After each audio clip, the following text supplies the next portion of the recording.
An Easter egg over 40 years in the making, Indiana Jones and the Dial of Destiny slipped in one reference that made fans hurt almost everywhere. Spoilers ahead.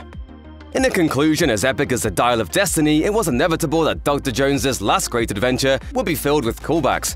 But director James Mangold saves the best hat tip for the end, when we get a reunion between Indy and the love he'd thought he'd lost. Well, there's no time like the present, eh, Indy? After returning from a trip of over 2,000 years in the past, Indy wakes up from his near-fatal gunshot wound back in his apartment with no idea of how he got there. Turns out, after a swift hit to the face from his darling goddaughter Helena, they, along with Teddy and a German pilot we never see again, escape the past, where Indy survived his injuries thanks to the miracle of modern medicine. There's still one surprise left for the old time traveler, though. Minutes after waking up, he comes face to face with his estranged wife, Marianne, played as always by Karen Allen. When the two are left to hash it out, it isn't long before they kiss and make up exactly how they did 42 years earlier. For franchise fans, it'll no doubt get you in the feels here, and here, and here. Proving that they still have chemistry even after all these years, Marianne and Indy's moment is a perfect send-off the franchise needed. Taking things full circle and showing that even through grief, these two are meant for each other. Having both mourned the loss of their son Mutt in different ways, Marianne reveals she still hurts from what happened and the fact they've been distant from one another. Indy asks her where it doesn't hurt, and he plants a kiss everywhere she points. It's a heartfelt role reversal from a moment that's not just a staple in the franchise, but a true piece of cinema history in Raiders of the Lost Ark. During the first adventure of Indiana Jones, Marianne is tending to Indy's wounds.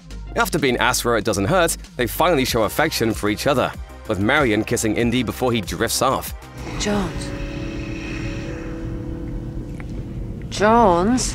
It's easily one of their best moments together, so seeing it replicated in Dial of Destiny hits just right, rounding things off with a loving reunion and an almost heartfelt goodbye to the great adventurer. He got a happy ending he deserved, but it's one that finally sees him tending to emotional injuries rather than the physical ones we've seen him take after so many years.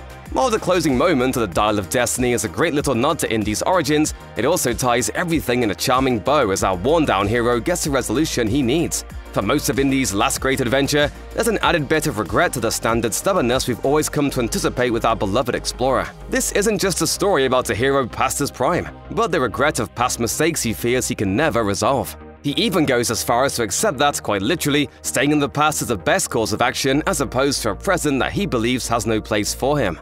Of course, that's not the case.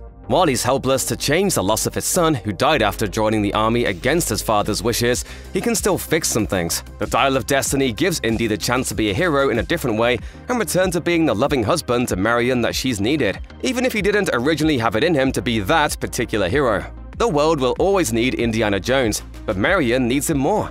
And that's the most important thing. After all, as Marianne said from the very beginning,